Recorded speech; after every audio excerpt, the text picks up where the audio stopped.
اشفاق اللہ خان کے نام سے جانتی ہے۔ انہوں نے اپنی نوجوانی کو ہندوستان کی آزادی کے لیے مٹا دیا۔ اکتوبر سن 1900 میں شاہجہاں پور میں یہ پیدا ہوئے اور کھاتے پیتے گھرانے کے تھے، کوئی کمی نہیں تھی، عیش و عشرت سے ان کی زندگی کٹ سکتی تھی، لیکن اس نوجوان کے اندر جذبہ حب الوطنی بچپن سے ٹھاٹھے مار رہا تھا، اور نوجوانوں کے بنسبت یہ اس طریقے سے اپنی زندگی گزارنا چاہتے تھے، یعنی یہ کہہ لیجئے کہ بیکار کی باتوں میں وقت ضائع کرنے سے اچھا تھا کہ کچھ ایسا کام کریں جو تاریخ میں نام ہو جائے، اور انہوں نے وہ راستہ پکڑا۔ آگے چل کر یہ مشہور مجاہدین آزادی پنڈت رام پرساد بسمل کے دوست بنے، اور دوست بنتے بنتے پنڈت رام پرساد بسمل ان کے راہبر بن گئے، اور ان دونوں نے مل کر کے ارادہ کیا کہ اس ملک کو انگریزوں کے چنگل سے چھڑانا ہے۔ اسی اثنا میں ایک پروگرام بنا کہ سرکاری خزانہ کو لوٹ لیا جائے، تاکہ جو بھی محب وطن ہیں، جو مجاہدین آزادی ہیں، ان کو ہتھیار مہیا کیا جا سکے، ان کو رسد مہیا کیا جا سکے، جس کے لیے خزانہ کا ہونا ضروری ہے۔ اور ان کے 8 ساتھیوں نے مل کر یہ پروگرام بنایا۔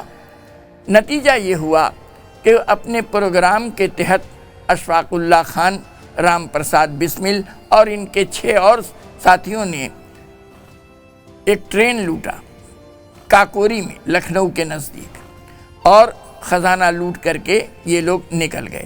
اس کوشش میں کسی بھی ایک شخص کو کوئی خروچ نہیں آئی، کسی پیسنجر کو کسی طرح کا کوئی نقصان نہیں ہوا، نہ گارڈ کو کوئی نقصان ہوا، نہ ڈرائیور کو کوئی نقصان ہوا، لیکن خزانہ لے کر کے یہ لوگ نکل گئے۔ انگریزوں کی پولیس تھی، ان کا محکمہ جاسوس تھا، پولیس ان لوگوں کو ایسی طرح ڈھونڈ رہی تھی، سونگتی پھر رہی تھی کہ کہاں ہیں، لیکن سارے ساتھی ادھر ادھر بکھر گئے۔ اشفاق اللہ خان چھپتے چھپاتے بنارس پہنچے، اور بنارس میں کچھ دن رہنے کے بعد آپ وہاں سے جھارکھنڈ ڈالٹن گنج چلے گئے۔ آج وہ جھارکھنڈ ہے، لیکن کل وہ بہار تھا۔ ڈالٹن گنج میں کچھ دن انہوں نے ملازمت کی، لیکن جذبہ حب الوطنی ان کے دل کو پریشان کر رہا تھا، اور آخر کار کچھ دنوں کے بعد ملازمت چھوڑ کر وہ دہلی چلے آئے۔ اور دہلی میں آنے کے بعد انہوں نے کیا کیا کہ وہاں ٹھہرے، لیکن جہاں ملک کے وفادار ہوتے ہیں وہاں غداروں کی بھی کمی نہیں ہوتی۔ ان کے ایک ہم جماعت نے، افسوس تو اس بات کا ہے کہ ان کے ایک ہم جماعت نے ان کی مخبری انگریزوں سے کر دی، اور انگریز نے انہیں ان کے کمرے میں گرفتار کر لیا۔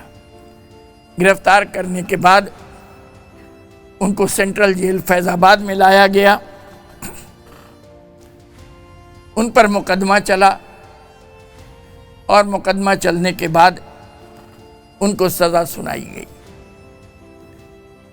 سزا یہ سنائی گئی جو ہر کوئی جانتا ہے کہ اس دور میں کیا سزا ہوتی ہے، یا تو کالا پانی یا پھانسی، لیکن اشفاق اللہ خان کو ان کے 3 ساتھیوں کے ساتھ پھانسی کی سزا سنائی گئی، اور 19 دسمبر سن 1927 عیسوی کو انہیں پھانسی کے لیے تیار ہونے کا حکم ملا۔ وہ ایک سادہ لوح مسلمان تھے، روزانہ قرآن کی تلاوت کرنا، پنجگانہ نماز ادا کرنا ان کے روز کا شغل تھا، وہ اس کے عادی تھے۔ ایک دن ان سے ملنے کے لیے کچھ دوست آئے، سب غمگین تھے، کیونکہ سب کو معلوم تھا کہ 19 دسمبر کو پھانسی پڑنے والی ہے۔ اس دن بہت پہلے بیدار ہوئے، غسل کیا، قرآن کی تلاوت کی۔ جب دوست ملنے آئے تو انہوں نے کہا کہ دیکھو اس دولہے کے سنورنے میں کوئی کمی تو نہیں رہ گئی؟ ارے یارو بتاؤ، اس دولہے کے سنورنے میں کوئی کمی تو نہیں رہ گئی؟ کل میری بارات نکلنے والی ہے، شادی ہوگی ہماری۔ اور اتنے زور سے قہقہہ لگایا کہ ان کے غمگین دوست بھی ہنسنے پر مجبور ہو گئے۔ آخر وہ دن آ گیا جب صبح صبح وہ بیدار ہوئے۔ ایک بار پھر انہوں نے قرآن کی تلاوت کی، نماز ادا کی، اور گلے میں قرآن کو لٹکائے ہوئے حاجیوں کی طرح وظیفہ پڑھتے ہوئے تختہ دار کی طرف بڑھ گئے۔ وہاں پر پہنچے، پھانسی کے تختے پر کھڑے ہو کر انہوں نے پھانسی کے پھندے کو چوما اور پھولوں کے ہار کی طرح اپنے گلے میں ڈال لیا۔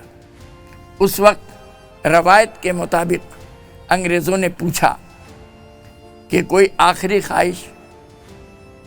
تو انہوں نے کہا تھا، کیونکہ وہ شاعر بھی تھے، انہوں نے ایک ہی جملہ کہا تھا، کچھ آرزو نہیں ہے آرزو تو یہ ہے، رکھ دے کوئی ذرا سی خاک وطن کفن میں۔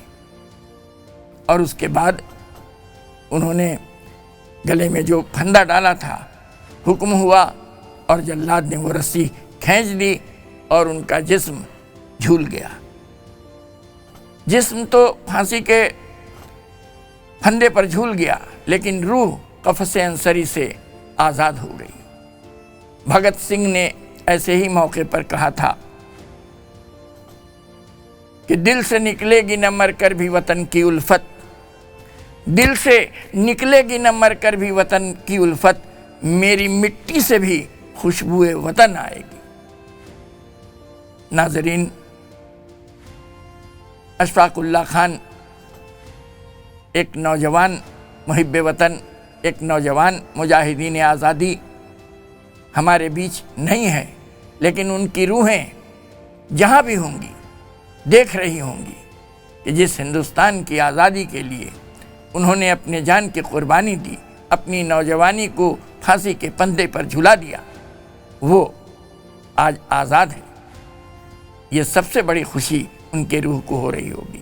ہم امید کرتے ہیں کہ ہماری نئی نسلیں اشفاق اللہ خان کو کبھی بھلا نہیں سکیں گی، اور آنے والی نسلیں ان کے نقش قدم پر چلتے ہوئے ملک کی ترقی اور بہبودی اور فلاح میں ہاتھ بٹائیں گی۔ ہندوستان زندہ باد۔ بھارت ہم کو جان سے پیارا ہے، بھارت ہم کو جان سے پیارا ہے۔